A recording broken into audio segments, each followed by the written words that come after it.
Irudi aholkularia zara, Eder. Hain txarto jazten algara.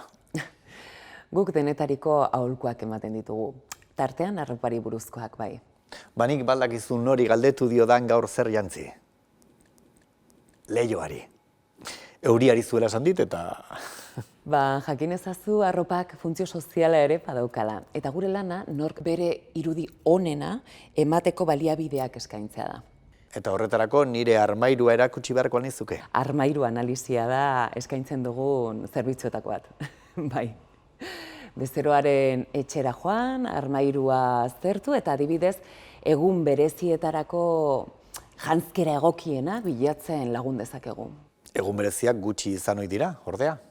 Bai, horregatik esan dut hasieran, irudi aholkularion lana ez dela arropa aukeratzen laguntzea bakarrik. Zer gehiago egiten duzue ba? Xehetasunetan sartu gabe, eta horrela, hitz batean, esateko irudiaren eta markaren komunikazio planak diseinatzen ditugu. Adibidez?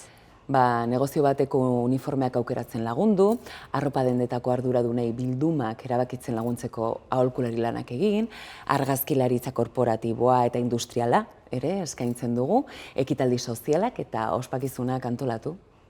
Labur esan da, ze aurre ikuspen dituen edo zer bilatzen duen ere jakin behar duzue. Baina nola? Galdetegi bat daukagu. Gaurko gizartean ezin uka itxurak garrantzia handia duenik. Irudiaren gizartean bizi gara azken batean. Halaxe da, bai. Gure lana ez da inoren estilo aldatzea. Bakoitzak duen berezko estiloa kanporatzea baizik. Hala ere, pentsatzen dut kasu batzuetan, izaerari dagokion estiloa disimulatu egin beharko dela, ezta?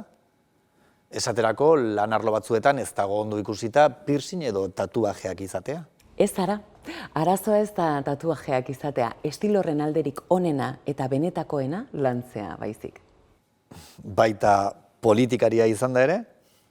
Bai, izkutsitan esan da gure egitekoa da gustu eta estilo guztiak errespetatzea eta bezeroak eman nahi duen irudia lantzea. Ondo entzun duzue. Politikariek piercinga eraman dezakete.